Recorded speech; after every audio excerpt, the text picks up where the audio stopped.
Hi, I am a Jen who reads, and welcome to my channel. Today is going to just be a tiny video because I have something that I want to ask you. I have a very specific recommendation that I need, and I'm looking to all of you for help.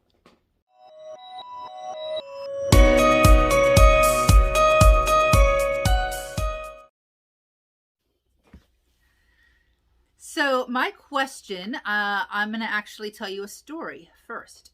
My whole life, when I was young, like very young, like 6, 7, 8, 9, 10, my parents let me watch any scary movie that I wanted to. So I literally grew up watching Chucky, Nightmare on Elm Street, which I'm really glad I live in Florida for one reason, and that's because we don't have basements, because Freddy Krueger made me severely afraid of basements.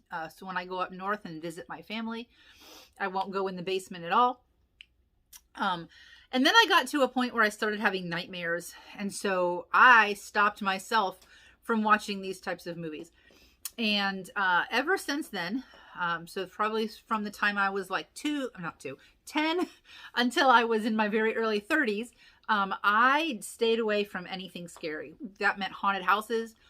One time I was in a haunted house at a rec center in the town that I lived in, and I didn't have a break for 4 hours because in order to have a break, you had to like walk out of the haunted house to go outside. So I was a witch, and I jumped on a trampoline and jumped out at people for 4 hours straight because I was too afraid. And I had people throughout my life who would ask me to go to Halloween Horror Nights. So we live pretty close to Orlando, so Halloween Horror Nights is a pretty big deal around here. And I always said no. And I didn't just say no. I said, you must be absolutely out of your mind. Until I turned 31 and I met my current boyfriend. We've been together for 11 years, but when we were only together for like less than 11 weeks, he asked me to go to Halloween Horror Nights. And we were probably together for like 4 weeks at this point. And I liked him so much. I still do. So I agreed to go. And I was so afraid that I had a little bit too much to drink before we went inside. And I never drank. I still barely drink. And I drank more than I could handle. And so we went to one haunted house. And then I spent the rest of Halloween Horror Nights puking my guts out. And we had to leave early. He had to like pretty much carry me to the car. We went back to a hotel and like slept it off or whatever. And I was absolutely convinced that he was going to break up with me, but he didn't. And that's a funny story that we like to tell our kids.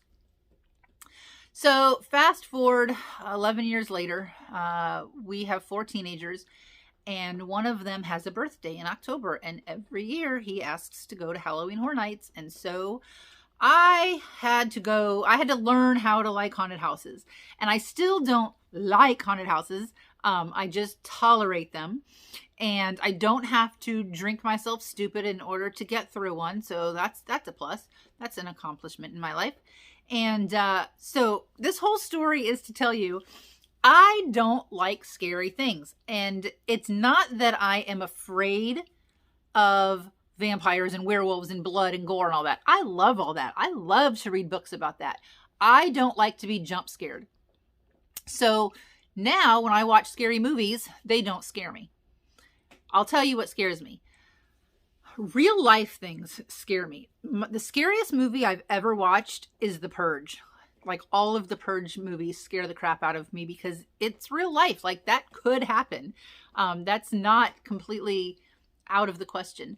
And so I've never read a book that has scared me. And I don't know how to find a book that would scare me because things like, the Stephen King horror books don't really scare me. I read a book, there's 2 books that I've read that were a little bit scary. And like one, there was a noise in the attic and the girl was home alone and she was like trying to figure out what the noise was in the attic. And that part of the book scared me because again, real life, right? It could have been a murderer or whatever. I didn't think there was like a beast in her attic or anything like that. That wouldn't have scared me. So, I don't know. In October, I want to read the scariest book I've ever read. I want to read a book that I have to read in the daytime and I can't read when I'm home alone. And I have no idea where to start my search for that.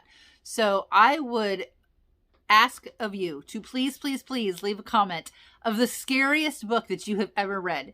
And in October, I'm going to go through the list of all of the recommendations, because I am also going to post this question on my TikTok and on my Bookstagram and probably on my Facebook.